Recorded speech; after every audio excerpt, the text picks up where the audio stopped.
SER Podcast.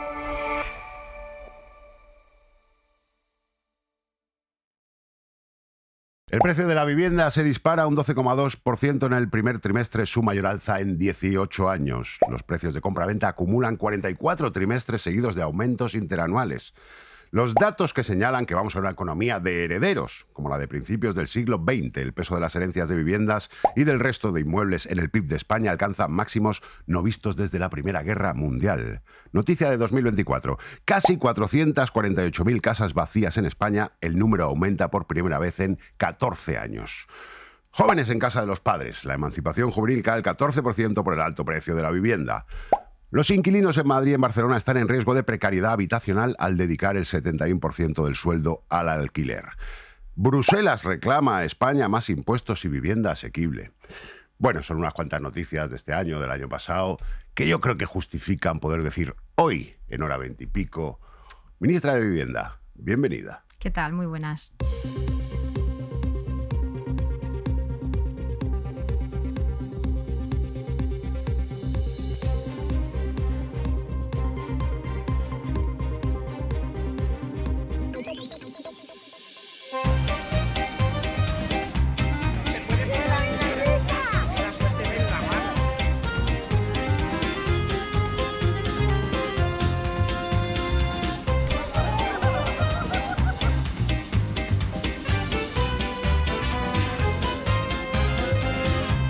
Que le quites la tapa, que no está grabando nada.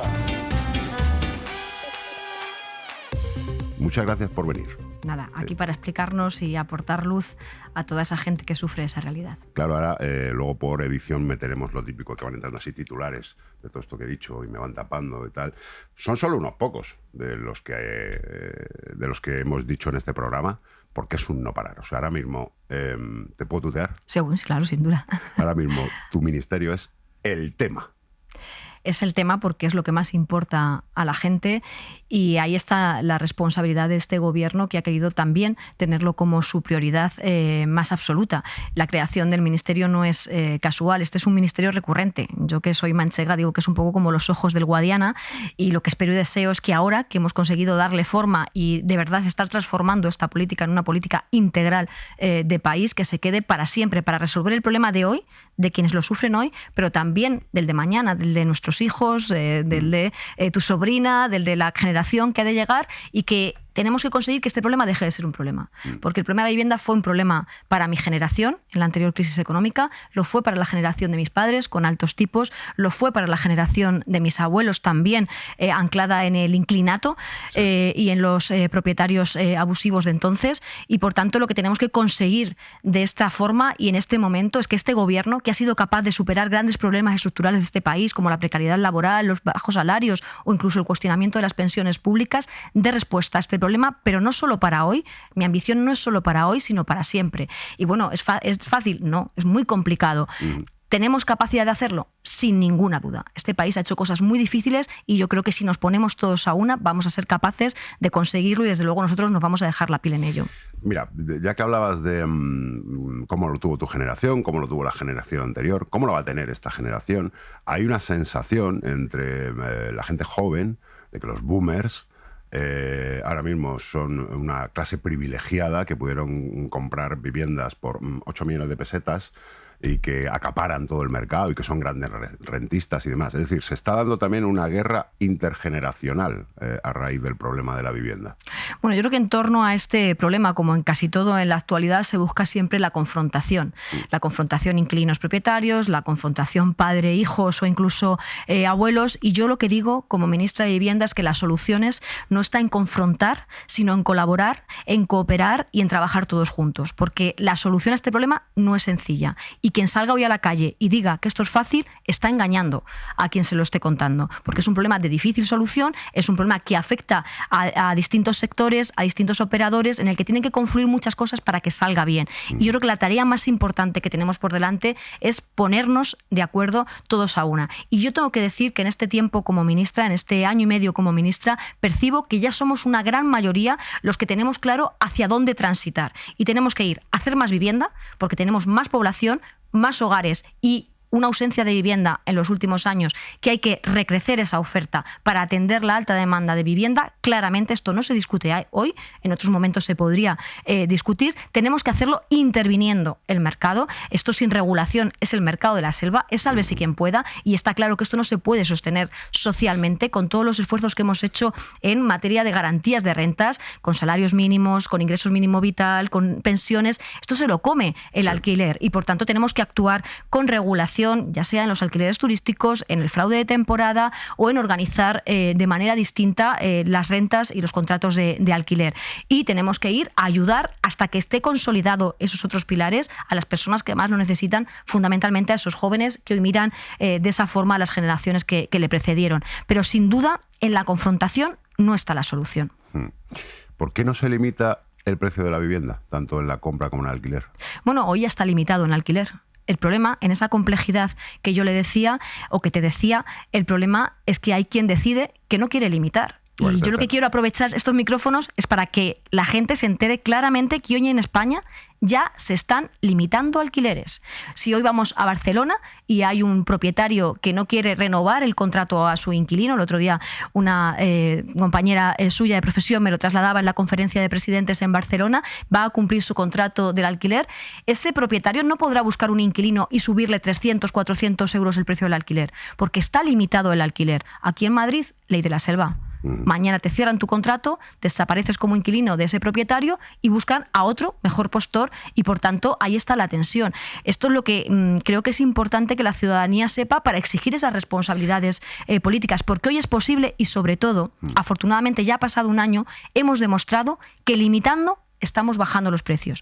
¿Que sigue ocurriendo que en estos momentos están haciendo trampas en otros escenarios? Sin duda. Vamos a ir a perseguirlo, pero esas trampas se dan donde ya no sube el alquiler y donde sigue subiendo de forma salvaje, como es el caso de la Comunidad de Madrid. Tú me estás hablando de la ley de vivienda que se aplica en Cataluña. Actualmente en Cataluña, está comenzando a aplicarse en Navarra, País Vasco y también recientemente en Galicia, en el Ayuntamiento de A Coruña. Entonces, yo te traslado como la sensación general que hay de si el gobierno hace una ley de vivienda que es de aplicación voluntaria por parte de las comunidades, hay mucha gente que dice, pues ¿para qué está el Ministerio de Vivienda? Bueno, afortunadamente hoy podemos hacer esto. Es que en este país tenemos algunas anomalías, no pasa nada, otras cosas las hemos hecho fenomenal, pero tenemos la anomalía de que hace más de 40 años nuestros padres, madres constituyentes hicieron una norma maravillosa que trajo la democracia, el bienestar a este país, que fue la Constitución, donde ya se recogía el derecho a la vivienda. Y hemos estado 45 años sin dar cumplimiento a ese mandato constitucional, de manera que incluso cuando hubo voluntad política, que solo ha ocurrido en dos momentos de este periodo democrático, presidente Zapatero, presidente Pedro Sánchez, de tener un ministerio que organizara y dirigiera esta política, ha coincidido con dos grandes crisis en la vivienda, pues decía el Tribunal Constitucional que no podíamos hacerlo porque éramos recurridos por las comunidades autónomas. Yo sé que esto para la gente es muy difícil de entender y por eso yo les digo, es que no estamos discutiendo las competencias, hagan ustedes, que es lo que acabamos de proponerles en este momento también en la conferencia de presidentes, para que se queden sin excusa. Es que yo les pongo el dinero para que hagan la política, es que les pongo los instrumentos, les pongo las herramientas y por eso yo aquí también interpelo a la sociedad porque es muy importante que sepamos a quién nos dirigimos. Por ejemplo, en la ciudad en la que nos encontramos, en Madrid, existen pisos turísticos ilegales, hasta 15.000 pisos turísticos ilegales. Hay quien le puede parecer poco, incluso no hacer nada, como el alcalde de Madrid. Pero es que eso es el privar a 15.000 familias de tener una vivienda. Y después me miran a mí y me dicen, oye, ¿qué tiene que hacer usted un barrio nuevo? Yo lo hago y lo vamos a hacer, campamento, 12.000 nuevas viviendas, 10.000 nuevas viviendas. Pero el problema es que teniendo eso ahí y no actuando, por más que hemos puesto herramientas, denuncias, incluso identificado esas propiedades, hay quien no actúa. Por eso decía antes, lo primero que le he dicho es que para arreglar este problema nos necesitamos todos. Y yo espero que aquellos que todavía no se han sumado a dar respuesta a este problema terminen haciéndolo, si no por convicción, como es mi caso, por presión ciudadana. Claro, pero tú eres la ministra de Vivienda y tú me acabas de contar este caso específico de Madrid, que lo sabemos y que es vergonzoso, los 15.000 Airbnbs ilegales que hay. Entonces, la ministra de Vivienda no puede llamar al alcalde de Madrid y decirle, por favor, sí, lo hemos hecho. Manda inspecciones a estos 15.000 pisos, si no te importa. Lo hemos hecho y además le pediré a los madrileños que en otra ocasión pues voten a otro alcalde que actúe contra esto. Pero es que además, ahora, este mes de julio, todos esos alojamientos ilegales no van a poder comercializar en plataforma si no han pasado por el registro que este ministerio ha puesto en marcha. Vale. Este fenómeno no es exclusivo de España y esto es importante que también lo demos a conocer a la ciudadanía. Pero hay Ocurre ciudades en otras... que los están prohibiendo, ciudades Sí, que no son comunistas, ¿eh? Pero España es el primer país, sí, y yo abogo por la prohibición y ahí está Barcelona que lo está haciendo con su alcalde a la cabeza. Pero en este caso, la regulación europea, España está siendo el primer país en llevarla a cabo desarrollando ese reglamento. De manera que a partir del 1 de julio, aviso a los propietarios de esos alojamientos ilegales y a quienes vayan a alquilarlos que tengan precaución porque ya no se podrá comercializar en plataforma si no tienen la matrícula, el registro, si no han pasado por los registradores y han certificado que son pisos legales. Ese es un gran paso que hemos dado en estos últimos meses, como decía, siendo el primer país de la Unión Europea en aplicar esta directiva y lo hemos hecho con el impulso del Ministerio. Pero le hablaba de los consensos.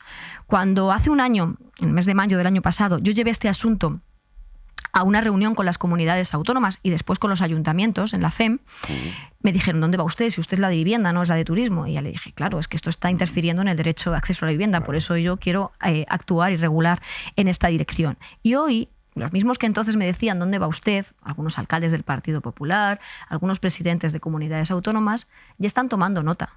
Y están viendo que realmente este es un problema y están sintiendo la presión social, por eso es tan importante y están actuando en esta dirección. Por eso le decía la importancia de que efectivamente todos los que tenemos que actuar nos sintamos interpelados y estemos en esa disposición. Estás de la mano con Bustinduy en esto, ¿no? Mano a mano con el ministro Bustinduy. Bustinduende, como llamamos nosotros. Nos gusta. ¿Qué responsabilidad tienen plataformas como Idealista, por ejemplo, en la situación de la vivienda, u otras que hay similares? Porque claro, ellas sacan muchas veces informes, estudios de cómo está el precio del mercado y, hombre, algunos llámanos suspicaces y decimos, bueno, a lo mejor es un estudio interesado, a lo mejor te interesa que un barrio suba de precio para ponerlo de moda y que de repente el barrio más de moda... ¿Qué cosas piensas? Esos titulares, ¿Qué cosas piensas? Verás, ya que soy suspicaz. Claro, eso es muy difícil de controlar también, son plataformas privadas, pero es que todos sabemos si tenemos que buscar piso o alquilar, que solo hay esas 2 o 3. Por eso es importante, yo lo digo mucho, que a esta crisis no la miremos con los ojos de la anterior crisis de la vivienda. Aquí operan pues, plataformas como las de los alojamientos turísticos a las que antes nos referíamos o personas que viven del dato. O negocios que viven del dato como estas grandes plataformas con una gran, además, influencia, capital y mucho valor de mercado. O sea, son empresas que valen mucho en el mercado, miles de millones de euros.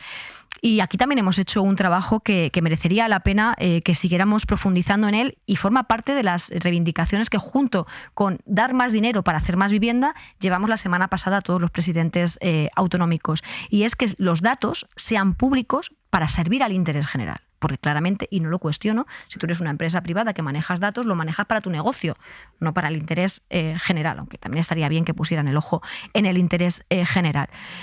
El Ministerio de Vivienda, ahora en aplicación de esa ley que tanto tardó en llegar, nada más llegar al Ministerio, hemos organizado un índice, un precio público que no es el precio ideal que nosotros desearíamos para los alquileres. Es el precio que hemos constatado se cierran los contratos vigentes. Estos precios en los que han participado economistas prestigiosos, el Catastro, Agencia Tributaria, que no hay duda de su efectividad y su solvencia, los registradores, los notarios. De estos datos se desprende que lo que hoy se están publicando en plataformas está un 30% por encima del precio real en que se firman esos contratos. Pero ¿cuál es el efecto de esos anuncios? En que hay quien entra a comprobar cómo está poniendo su vecino el piso de al lado y le incita a poner un precio superior para no creerse que está haciendo el canelo. Por eso, la importancia del precio público al servicio del interés general, que es una de las grandes acuerdos facilitos que hemos puesto encima de la mesa a los presidentes autonómicos. ¿Por qué? Porque yo sé a cuánto están los alquileres en Cataluña, porque hay un registro de fianzas que es público donde además cualquiera de nosotros entra y puede comprobar cuál ha sido la evolución en los últimos años y por eso sabemos que en Cataluña en el último año ha bajado el precio del alquiler un 5% o en Barcelona un 8%, algo de lo que se está privando a los madrileños o a los andaluces. ¿Por qué no puedo saberlo si también la Comunidad de Madrid tiene un registro de fianzas? Eso es lo que yo les pido, que ese registro y esos datos los pongan al servicio de todos para tener un mapa completo de país. Primero por transparencia para la ciudadanía, pero también para hacer una mejor política pública. Es que igual no se necesitan las mismas viviendas en la capital de España, en Madrid, que en Valdepeñas, en mi provincia. ¿Te has reunido con asociaciones de inquilinos o del sindicato de inquilinas o de la PA o esta gente para, no sé, para como ministra del ramo, no sé, medir su sí, sin ninguna duda. Con la PAC participa en la mesa de la vivienda que organizamos periódicamente, incluso con presencia del presidente del gobierno en la Moncloa. El sindicato de inquilinas, creo recordar que también estuvo convocado, aunque no asistió a estas reuniones, y en la conformación de ese grupo de trabajo al que antes he hecho referencia han estado presentes, sentados en la mesa también. Creo que es muy importante porque además cuando están juntos, y es lo que he podido también comprobar en este tiempo, constatar, es mucho más fácil hacerse cargo de la situación desde esa perspectiva de necesidad de acuerdo.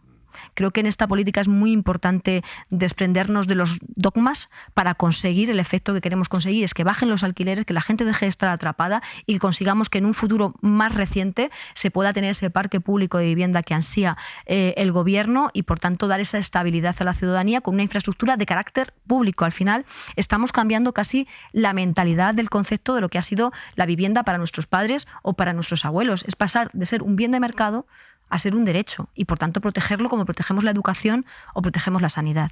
Yo tengo la teoría, seguramente equivocada, de que es un problema de la vivienda que tiene una solución muy difícil porque, lo que tú decías, lo llevamos dentro. Los españoles, por lo que sea, bueno, porque es lo que siempre nos han dicho, porque nos han educado así, es invierte en vivienda, ¿no? Como la gran hucha de la clase media es la vivienda, que nunca baja, que es lo mejor, compra una para tus hijos, cómprate otra en la playa por si acaso. Entonces, en el fondo, hasta el que hoy no tiene un acceso fácil a la vivienda, tampoco quiere que baje la vivienda, porque si mañana va a heredar o mañana va a tener una vivienda, no quiere que baje la vivienda. Es decir, es una especie de círculo vicioso o de pescadilla que se muerde la cola, que sociológicamente es muy difícil de cambiar.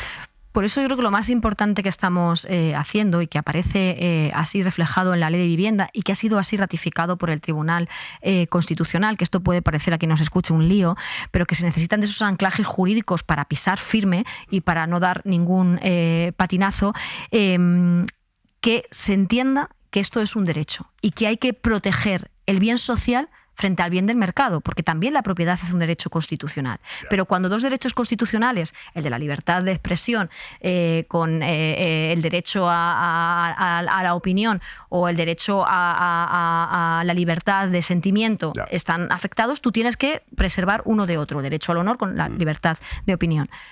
En este caso, cuando se enfrentan los dos derechos, sin duda, el de la prioridad, el que tiene que tener prioridad es el de la vivienda.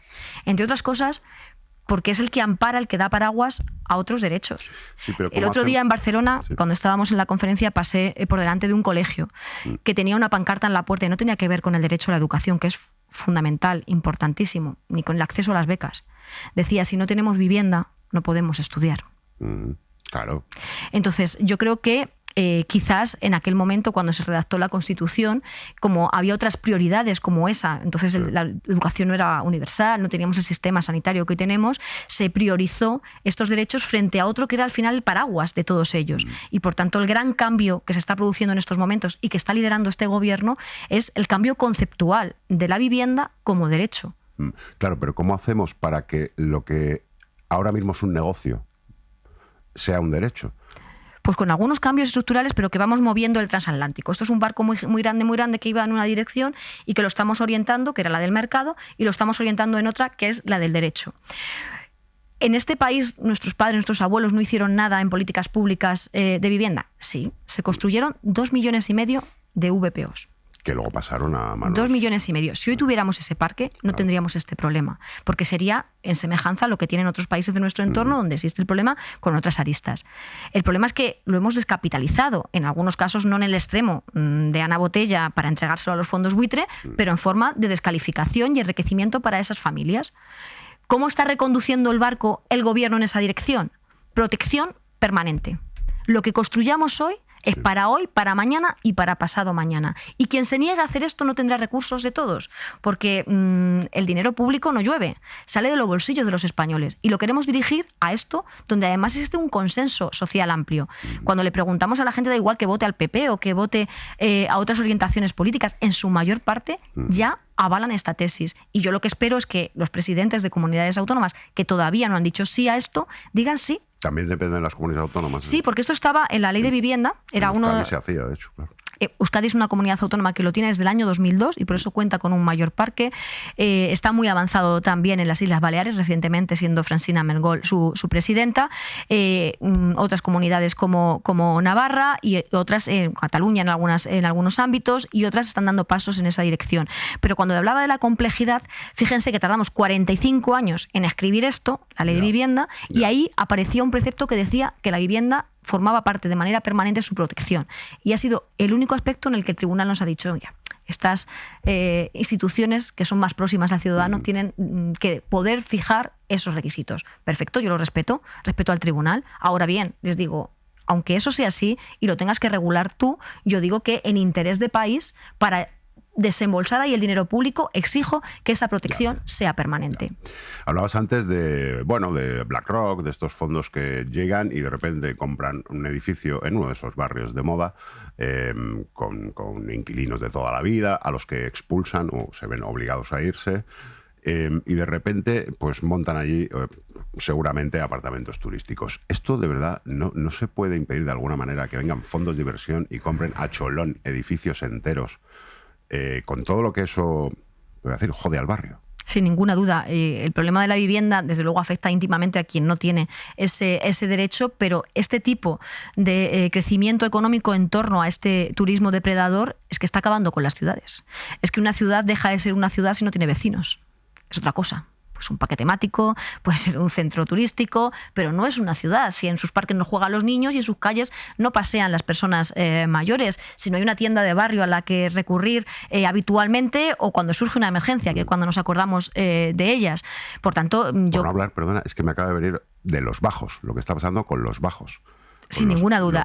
Y vamos otra vez a estas cosas que la gente no nos entiende, pero que al final es el Estado de Derecho. Tanto que llaman a la democracia es ley, es Estado de Derecho, y al final aquí cada uno tiene una pieza y un papel que cumplir. Los ayuntamientos son quienes ordenan este tipo de cuestiones. Son los que ordenan cuántas terrazas puede haber en una calle, son los que ordenan cuántas tiendas pueden estar en un barrio, dónde tienen que estar los colegios o las bibliotecas, y también pueden ordenar que existan o no pisos turísticos. El alcalde de Barcelona ha dicho que en su ciudad no hay más. Y aquí fíjense, cuando ya está todo el centro copado y sin perseguir la ilegalidad, decimos, ahora, esto que estaba pasando, pues que no sea solo en el Bajo, sino que se compre el edificio entero. Es decir, expulsen ustedes a todos los vecinos. O sea, han pasado de solo el Bajo al edificio completo.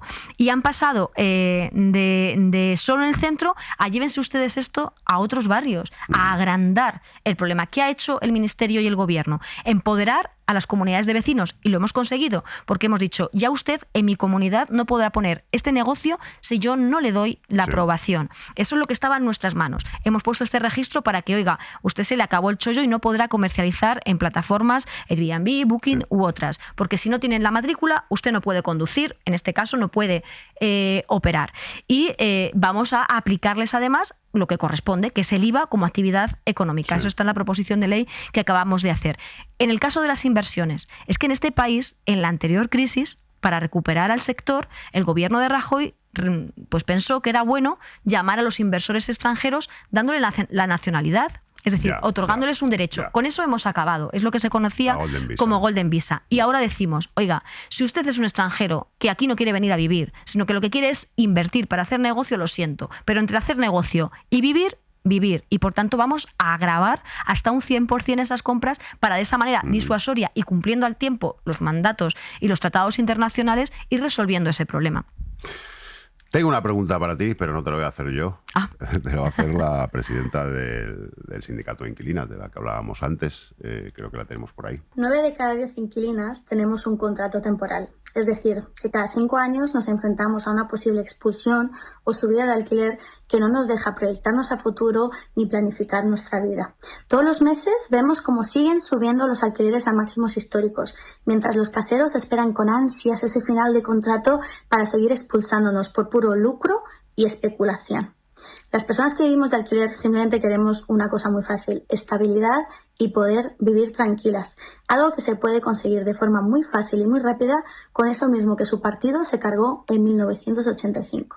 Nosotras vamos a seguir con las huelgas de alquileres, vamos a seguir quedándonos en nuestras casas y organizándonos. Pero, ministra Rodríguez, ¿qué piensa usted de los alquileres indefinidos? Eso que tanto necesitamos las personas que vivimos de alquiler. ¿Cuándo van a llegar de una vez por todas? Bueno, pues en eso es lo que estamos. Cuando protegemos el parque público de vivienda y hacemos promociones de alquiler indefinidas, de por tiempo, o sea, con el parque público, lo que estamos garantizando es que efectivamente esas personas que van a pasar a vivir en este parque público de vivienda no vean esa incertidumbre. Pero eso ya es posible en el parque de vivienda privado. Claro. Allí donde se aplica la norma. Es decir, ¿qué incentivo tiene ya un propietario en Barcelona para echar a un inquilino y coger a otro?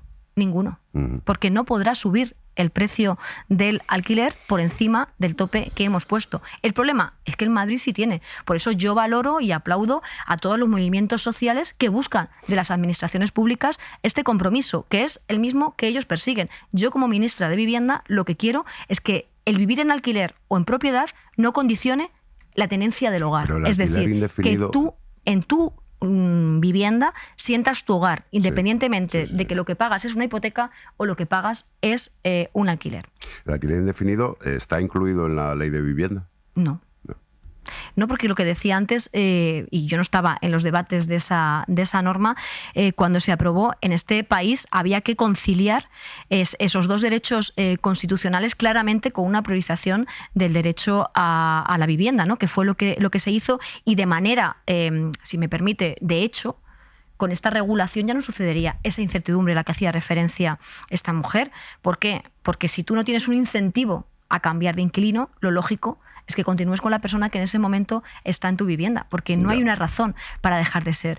Y luego, en relación a esos datos y a esa persecución en algunos casos hacia la figura del inquilino por parte de la derecha, yo creo que también hay que hacer un llamamiento a la sociedad española en el sentido de que aquí somos una sociedad trabajadora, currante y pagadora.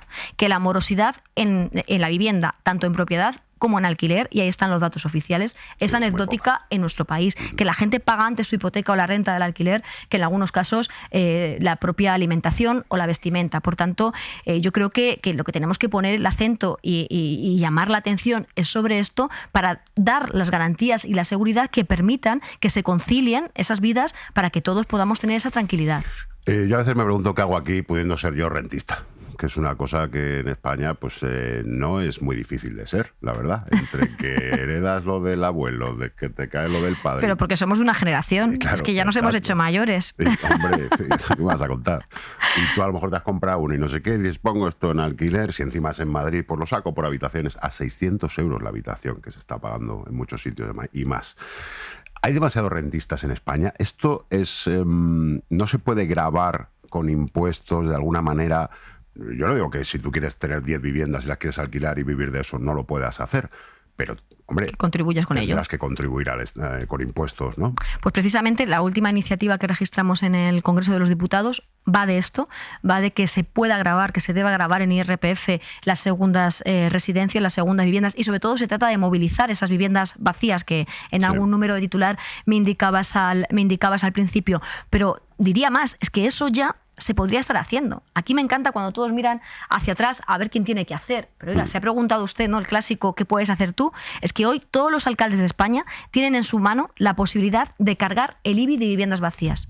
Ya. ¿Y a qué esperan? Ya. Pasa que igual no es suficiente con el IBI. No. Pero digo, ya hay instrumentos y por eso hemos puesto en marcha esta medida que tiene que ver con gravar ese patrimonio de manera más fuerte, de forma que no te compense no movilizarlo, no ponerlo en alquiler y no hacerlo a precios asequibles, que es como está promoviendo este gobierno. Claro, es que cada día que pasa sin que tomemos medidas contra esto, como que se está trasladando a la chavalada también la sensación de que, bueno, pues si puedes alquilar, si puedes explotar a los seres humanos haciéndoles pagar una cantidad que está fuera de toda lógica por 10 metros cuadrados, ¿por qué no hacerlo, verdad? Bueno, yo creo que la gran crisis que vivimos ahora, a diferencia de otros momentos históricos donde también se ha acusado una crisis de viviendas, que es muy transversal y es que afecta a toda la sociedad. Por eso yo llamo a esa urgencia, y esta semana, cuando lo hemos planteado en el seno de las comunidades autónomas, hemos dicho, antes de verano tenemos que acordar esto. Y es que no hay tiempo que pensárselo. Digo lo mismo en el caso del Congreso de los Diputados. Esto que planteábamos, grabar la vivienda vacía o movilizar la vivienda vacía, está ya registrado. Estamos hablando con los grupos políticos, pero es que todos tienen que decir que sí para que salga adelante, porque hay uno del que no esperamos nada, que es el Partido Popular. Pero el resto, oiga, ya sé que a lo mejor no coincide tanto con su ideario, pero usted sabe como yo que esto es un problema para sus votantes y para la sociedad a la que representa. Vamos a darle la urgencia que merece, y ese llamamiento que estamos haciendo desde el Gobierno a las administraciones públicas, en este caso a las comunidades autónomas, y también a los grupos políticos en el Congreso de los Diputados. Hay dos grandes reformas que están en estos momentos en las Cortes Generales y que yo como ministra deseo que salgan adelante con una mayoría suficiente, que es habitaciones, a lo que usted se ha referido, y temporales, y todas estas medidas fiscales que ha puesto en marcha encima de la mesa el Grupo Socialista, precisamente para facilitar la bajada del alquiler en aquellos lugares donde se están poniendo también zancadillas para que eso no suceda. A colación de esto que estamos hablando, me gustaría que vieras pues otro vídeo que tenemos por ahí. Ni un dia amb mi i veuràs el que és tenir llogaters. És com tenir un fill. T'enteres si es separen, si es divorcien, si es mor la parella, si perden la feina, si tenen gotera, si se'ls espalla la caldera, si no els... És un incordi, perdona que ho digui així de dur, i això ho sap tothom. Aleshores, no diguis que nosaltres som uns rentistes, perquè no és veritat. O sigui, és una mentira absoluta. Vale. Vull dir, Sí, ya con esto nos vale, porque efectivamente no es Joaquín Reyes parodiando no es un sketch. Lo había visto. Lo habías visto, ¿verdad? Esos pobres rentistas, ¿no? Que se tienen que enterar de las movidas de sus inquilinos. Ahora se ha quedado embarazada, ahora se le ha muerto la madre, ahora tal. Pero es que esto es muy habitual, es decir... Bueno, y hay quien trata de alimentar esta dicotomía y este enfrentamiento, ¿no? Lo decía antes, es que los inquilinos en este país cumplen rigurosamente con sus obligaciones de pago, y hay quien está buscando ese miedo, ese temor, ese te van a ocupar la casa, vas a salir a comprar el pan y ya no vas a volver a entrar en tu casa. ¿Para qué? Para generar miedo, para generar odio, para hacer caja o para ganar votos.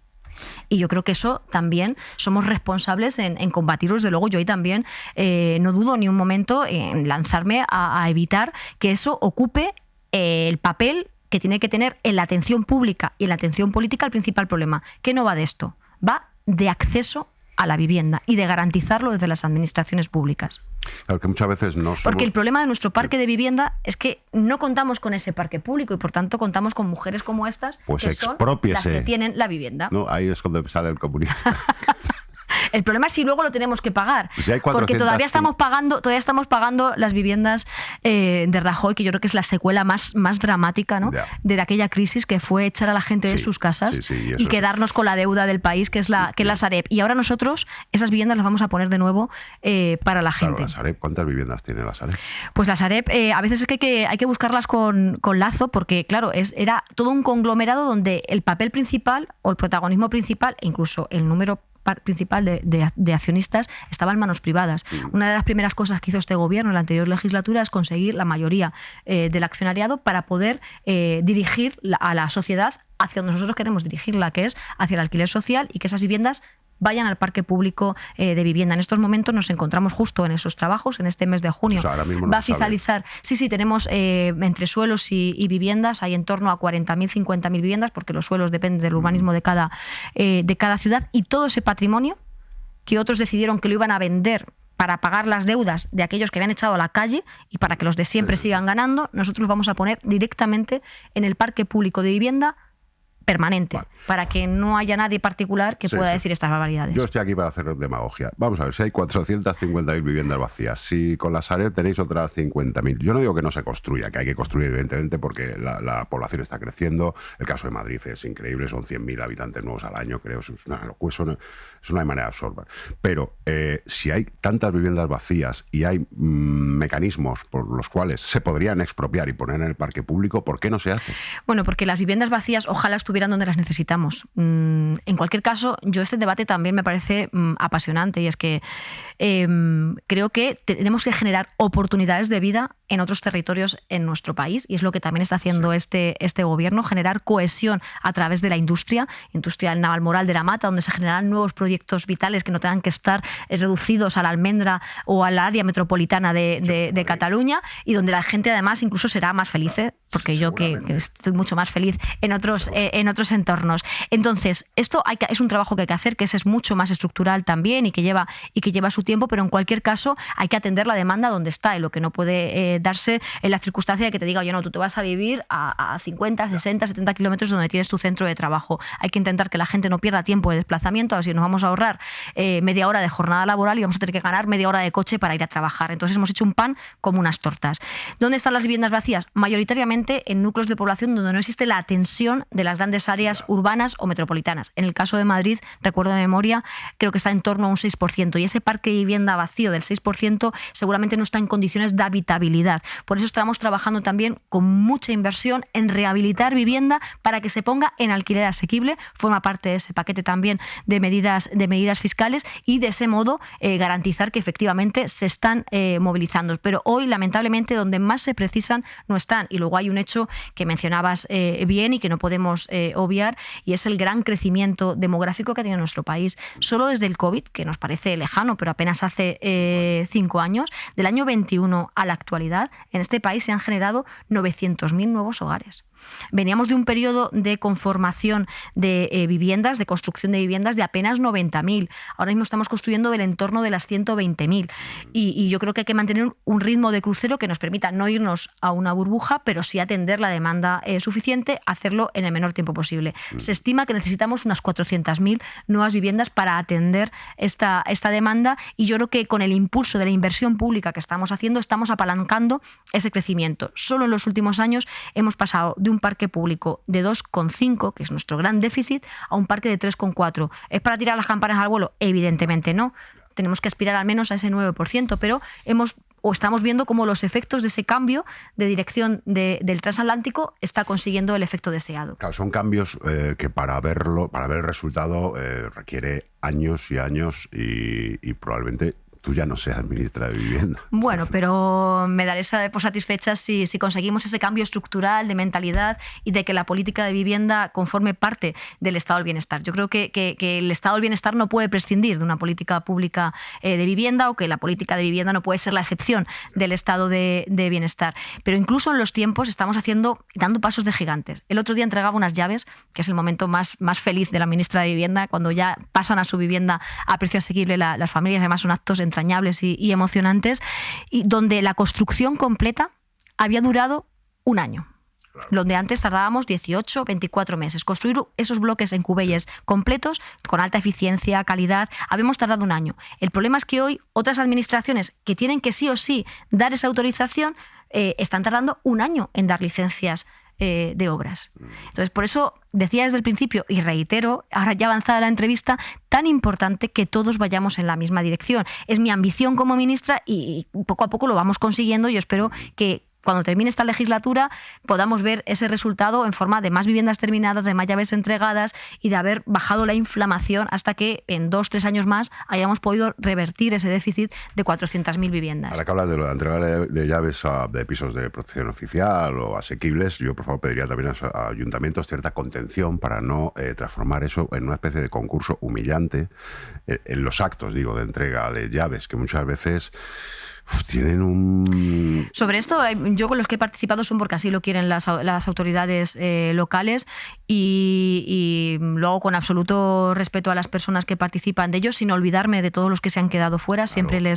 Siempre les menciono en mis intervenciones, y para ellos, para lo que estamos aquí, por lo que seguimos trabajando cada día, pero realmente ellos lo viven como los que yo he participado, como una fiesta, alegría, como claro, un día emocionante, donde es a veces casi difícil contener la emoción para ellos y también para nosotros, porque esto es lo que justifica esta vocación, esta entrega y esta lucha diaria. Tengo un último vídeo para ti. Venga. De TikTok. Madre mía. Me vas a bailar. TikTok, Me fui a un sector que tenía muy bajo riesgo de impago, los estudiantes, porque el alquiler por habitaciones a estudiantes, los padres siempre pagan. Y ahí fue donde compré mi primera vivienda para estudiantes. Un nicho clarísimo. Un nicho clarísimo. Una vivienda que se estaba rentando en 800 euros al mes en alquiler tradicional, la compré, la reformé y con la reforma de 4 habitaciones sacamos 5 y una zona común muy chula, le hicimos una reforma muy bonita y conseguí alquilar cada habitación como una media de 450 y pasé a una renta de 2.200 euros. Vamos, Qué espabilada, ¿no? Una emprendedora. Bueno, es un caso que se da mucho, sin duda, y hay que perseguirlo porque las viviendas son viviendas, no son hostales. Ya, pero ¿cómo se persigue? De nuevo vamos a los servicios de inspección que tienen las autoridades locales y autonómicas. Una vivienda no es un hostal. Y si tú has transformado una vivienda de 3 habitaciones en una de 5, igual esas viviendas no cumplen con las normas de salubridad, por ejemplo, ventilación. Y por tanto no pueden ser habitadas. Esta es otra batalla que hay que dar, como estamos dando la batalla de los pisos turísticos y donde también con los ayuntamientos estamos trabajando a través de la Federación Española de Municipios y Provincias. Creo que es muy importante esa unión a la que antes me refería para evitar esto. Pero esto me recuerda esas aristas a las que decía antes, como otros debates interesantísimos, como el de la universidad pública, universidad privada, están alterando algunas ciudades que no tendrían que tener un problema de vivienda. Sí. Véase Segovia. Segovia era una ciudad que no tenía un problema de altos alquileres. En el momento en que allí se implanta una universidad privada, donde los papás pueden desembolsar y comprarle a la niña el piso de los no sé cuántos miles de euros para que ella haga caja de 2.000 euros cada mes, esos papás pueden permitirse cualquier renta de alquiler. Y esas rentas que han subido en Segovia están impidiendo que los trabajadores puedan alquilar allí. ¿Qué ha dicho el gobierno en esto? Oye, que aquí las universidades públicas privadas que se implanten en nuestra ciudad, además de cumplir todos los requisitos de calidad académica, tendrán que venir con una residencia debajo del brazo. Yeah. Por eso la complejidad del problema, que cualquier circunstancia, por pequeña que parezca, ya sea los inversores extranjeros en algunas ciudades, ya sea los pisos turísticos o ya sea una universidad privada, nos está alterando los precios. ¿Cómo podemos pararlo? Solo de una manera, con un parque público de vivienda que solo dependa de las administraciones públicas para dar esa garantía de acceso y de precio público. Una infraestructura pública. Yo tengo confianza en el futuro porque este país de la nada hizo una educación pública de primer nivel, de excelencia, democratizó la universidad y los hijos de los trabajadores y las trabajadoras, donde nuestros abuelos eran analfabetos, nosotros fuimos a cursar en esas aulas y lo hicimos en poco tiempo, en pocos años, en apenas 2, 3 legislaturas. Por eso yo digo, ahora que ya hemos avanzado en esta dirección, tenemos que culminar esta obra y conseguir que la vivienda pase a formar parte de una infraestructura pública. El otro día, cuando algunos presidentes o presidentas de comunidades autónomas me decían, hombre, es que yo para llegar al nivel que me pide el gobierno, pues igual tengo problemas presupuestarios. ¿Cómo? ¿Nos pensamos o nos planteamos esto cuando vamos a hacer un consultorio o un hospital? Ya. Pues porque no lo vamos a pensar cuando vamos a hacer viviendas. Por eso hemos hecho una apuesta inversora de multiplicar por 7 lo que estábamos haciendo y por 8 los presupuestos y ahora por 3 las inversiones con las comunidades autónomas para garantizar esa infraestructura. Cuando tengamos esa infraestructura todo va a ser mucho más fácil, mucho más sencillo, porque de nuevo el valor de lo público podrá condicionar el mercado privado. Claro, pero siempre volvemos a lo mismo y entiendo que sea también un poco reiterativo para la gente que nos está viendo o escuchando. La responsabilidad de la administración local y de la autonómica. ¿No podría haber una policía del Ministerio de Vivienda con competencias nacionales que se dedicara a todo esto para no depender de la voluntad del político local de turno? Porque si no... Aún así, y a pesar de ellos, nosotros, y gracias a la ley de vivienda, tenemos otros instrumentos, pero sin vulnerar la ley. Dice usted, una policía nacional de vivienda, ¿no? Podríamos decir. La PNV, Policía Nacional de Vivienda. Fíjate qué buen nombre. Me gusta. Bueno, seguramente si irían al Tribunal Constitucional las comunidades autónomas o el Partido Popular, como han hecho con la ley de vivienda, de forma que el Tribunal Constitucional les terminó diciendo, oiga, es que yo de la protección permanente lo tienen que hacer en el ámbito de las comunidades. ¿Qué estamos haciendo nosotros para cumplir con el rigor de nuestra Constitución y las competencias autonómicas? Un nuevo instrumento, una empresa pública. ¿Que usted no quiere construir un parque de vivienda público en su ciudad? No se preocupe. que allá vamos nosotros con nuestra empresa pública, y antes comentaba el barrio de Campamento en Madrid, pero podemos irnos a Sevilla, donde vamos a construir otras 1000 viviendas, podemos irnos a Valencia, donde estamos construyendo también en terrenos militares, o a las Islas Baleares, donde están empezando las grandes obras. La semana pasada creo que licitábamos 1000 viviendas con esta empresa pública que estamos poniendo en marcha. Por tanto, eso que usted plantea, que es verdad, también por la vía de los hechos lo estamos superando con un instrumento que es una empresa que puede movilizar suelo, construir viviendas, gestionarla, en definitiva nuevos instrumentos que es verdad que acaban de nacer, pero que van a ser muy útiles para ese cambio de modelo en las políticas de vivienda en nuestro país. Se habla muchísimo de Viena cuando se habla de vivienda, porque es como un caso ejemplar, ¿no? De todo lo que hay que hacer. Esto de la policía es una cosa que ya funciona allí. Sí. Y, por ejemplo, en Viena los contratos de alquiler se heredan, ¿no? Y son indefinidos. ¿Por qué en España no se hace algo así? Sí, porque en Viena han tardado 100 años en hacer ese parque de vivienda y han gobernado siempre los socialdemócratas, así que yo... Bueno, un nazi en medio, ¿eh? En la ciudad no, porque allí es política local la que hace este parque de viviendas, y entonces, bueno, pues esa tranquilidad de haber mantenido siempre el mismo ideario en una política pública es la que lo ha mantenido. Así que esto es importante. Nos llevan 100 años y sobre todo no gobiernan aquellos que defienden la liberalización del mercado, como sigue defendiendo Ayuso en el día de hoy. Bueno, es que allá no le ha ido mal. No, hay un ático por lo visto que le salió bien de precio. Claro, en el tema pisos. A ver, le cito una investigación, de El País del año pasado. Dice: la mitad de los diputados del Congreso tiene más de una casa, el 20% tiene rentas por alquileres. La diputada que más casas tiene es del PP, María de las Mercedes Cantalapiedra, por Valladolid. 19 inmuebles. Le sigue la socialista Mercè Perea y Conillas con 13 viviendas. ¿Se puede legislar para los inquilinos teniendo tantos diputados rentistas?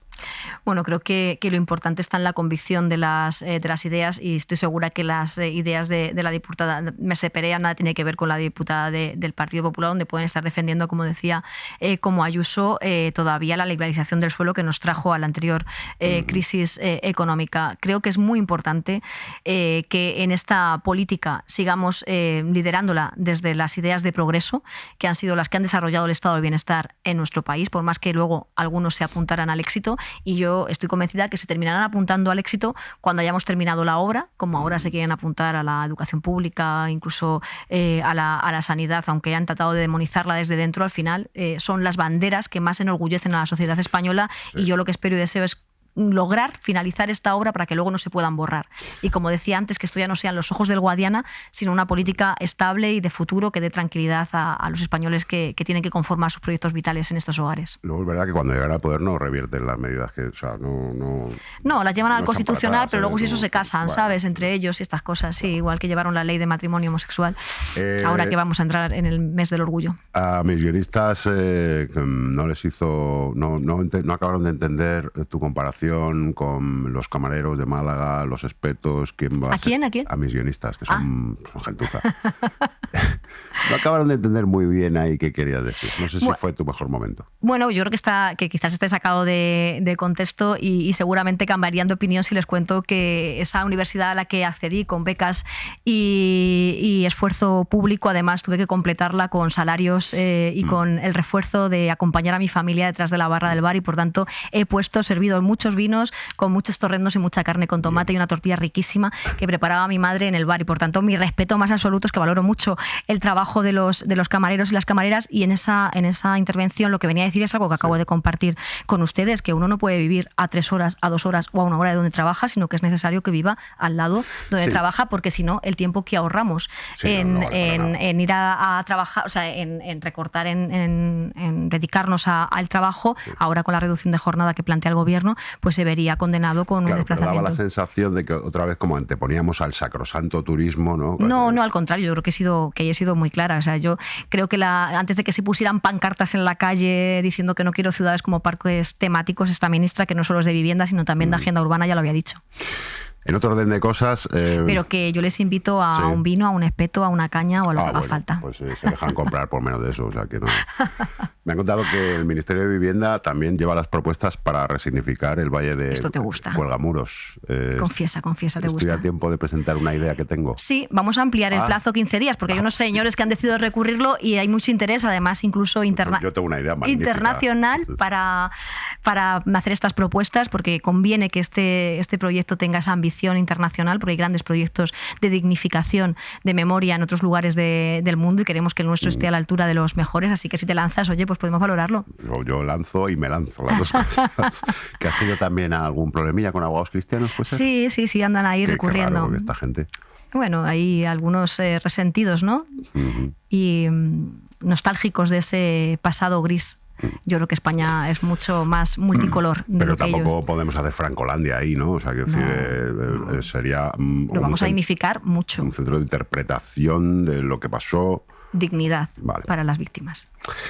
Pues, ministra, seguro que se me han quedado 1000 temas. Es que nos hemos dejado mucho, ¿eh? Hemos estado aquí 2 años sin vernos. Así que tienes que volver, no tardes otra vez 2 años Me ha en tenido volver, por entregadas, favor. montar el ministerio ha llevado lo suyo, pero ya está en marcha. Claro, es que cuando ministra la primera vez eras portavoz Sí. y ministra de algo menor.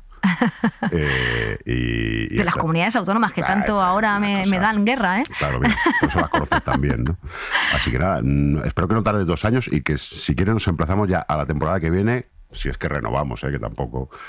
Y me cuentas qué avances ha habido en vivienda, que ojalá los haya, porque será bueno para todos. Yo creo que sí, que vamos a ir viendo esos resultados y que también es muy importante gestionar el estado de ánimo de la ciudadanía, y yo me niego a mantener esa máxima de que no es posible hacerlo mejor, que no es posible hacer nada más. Creo que la política es la que cambia la vida de la gente, que es apasionante y que es nuestro motivo de estar aquí, al menos el mío particular, y en eso vamos a estar. O sea que estoy segura que veremos resultados. De momento te vamos a seguir llamando, después de esta entrevista que teníamos dudas, Risabel. Venga, la sonrisa no hay que perderla nunca, ni en los peores momentos. Muchas gracias. Gracias. ¿Seguís con el duelo? Ahora sí. Ahora ya somos más amigos, la verdad. Porque Aymar va aprendiendo, se lo va quitando un poco el pelito de la dehesa. Ya sabes. Hora 20 y pico. De lunes a jueves a las 9 menos cuarto, más o menos. En YouTube o en tu plataforma de podcast favorita.